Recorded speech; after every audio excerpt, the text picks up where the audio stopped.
So David, you've been a successful investor, an agent, a coach. You're doing lending. Obviously, you have BP. So many good things. And I want to talk about the mastermind. But before getting there, you started as an investor. How did you pivot to these other roles? Right? We talked about 𝗬𝘃𝗲𝗀 already. The one thing and focus. Yeah. When did you make that shift, and how did you do it without losing momentum or velocity in the other areas?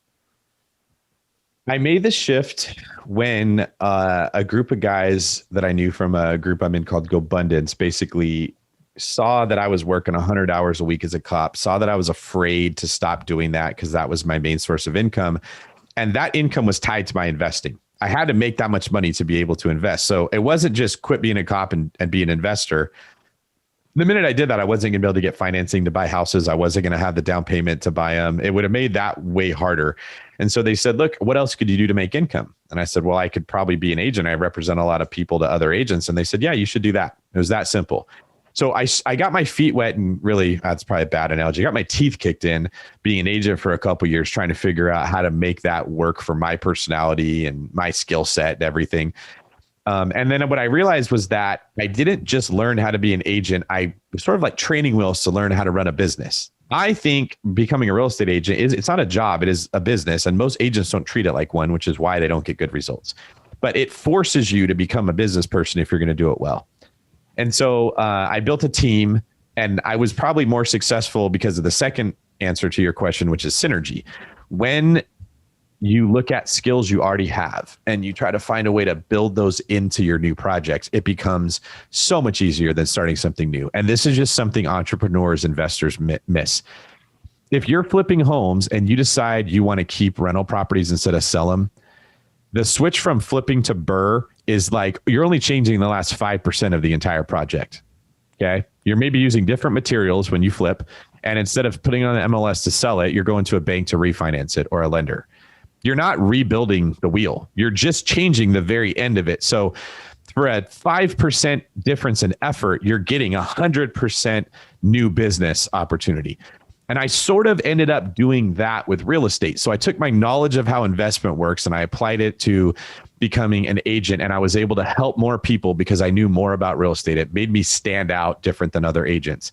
Then I took the systems that I created as an investor and the belief that everything should be passive. I need to refine this until it takes care of itself, which is a principle we love about owning rental property. And I applied it to being an agent, and I started delegating the work I needed to be done to different people until that became somewhat passive. I can now generate clients and pass them off to other people who can use the skills that I gave them and the method that I created to go close them. And then I said, well, I'm doing this as an agent. I could do this as a lender. And I started a mortgage company. And in our first 6 months of being in business, we hit top 25 in the state of California. And that's not just because like I'm some amazing businessman. There's just so much synergy with what I have. The real estate team is closing 30 to 50 deals a month. That all goes to the lending team. The understanding of how to take a job of being a loan officer and delegate it into 3 different pieces and have people working on the part that they're good at made sense to me because I had already done that with the real estate team. The skill set of understanding how a mortgage works is very similar to how a real estate transaction works. So it wasn't like I went and bought a pizza restaurant and had to figure out how to run that thing from the ground up. So it looks like I've got my irons in all these fires, but if you actually like zoom out and look at the whole thing, it's like one fireplace that has a couple different pits inside of the same big world. They're not that much different with the way they operate. And then I can move pieces in between them much easier, right? Like my hiring funnel for agents produces a lot of my loan officers because you wouldn't be a good agent because you're not a Pop-Tart. I need you to have some flavor. You're a brand muffin. Well, you'd be great as a loan officer or a processor. I don't need you to have any personality at all to do that job, right?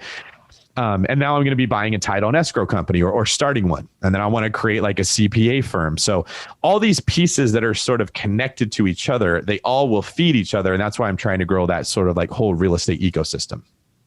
I love that. We've used the word on here, vertical integration in the past. And that is, for us, it's been property management or brokerage to property management to focusing on tax contesting. And there's so many different things. That's one of the most exciting things I always tell people that I love about real estate. There's so many different ways to make money. So vertical integration, that's awesome. It's crazy how often I've seen over the last 18 years, people are like, man, I was awesome at flipping these houses, so I'm going to go buy a restaurant.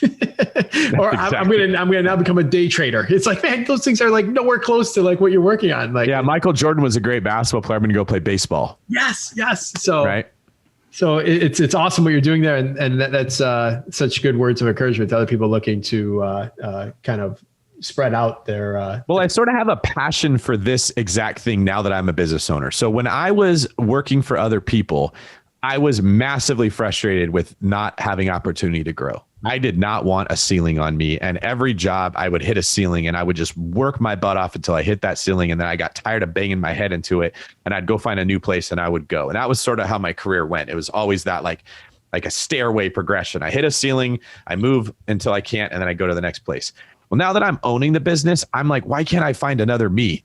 Why can't I find a person that wants to work their butt off and do really good, right? Like I'm looking at most employees that are waiting for someone else to give them a reason to try. It's very similar to if you were running a football team and you want to win championships and your bench players are like, hey, when you give me playing time, then I'll work hard. I'll practice when you put me in the game, or when you pay me, then I'll go produce results. But that's not the way the world works. What happens is the owner looks at the players that are performing and says, you're doing great, I'll give you a raise, or you're doing great, you'll get more playing time.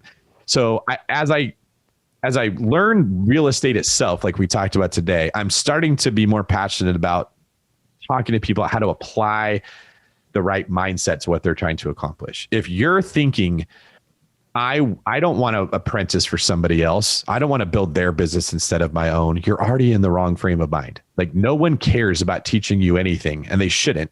That's what you want. You got to bring value to that other person first. So what's unique about, to me, the real estate space is that there's not very many good people in it. Okay. Like there's certain things like owning a pizza restaurant. There's plenty of good pizza restaurants. It's probably hard to go compete with the pizza places that are already there. Not hard to be a good agent compared to all the other agents. Not hard to be a good investor. Most people will never go take action. Creating the mindset of I'm going to try my best and force the coach to put me in the game is, you're going to higher ROI on that than anything that we talked about today. I would just challenge people to ask themselves, are you playing the game like I'll give it my all when somebody else creates an opportunity for me? Because that's not anybody's job but your own.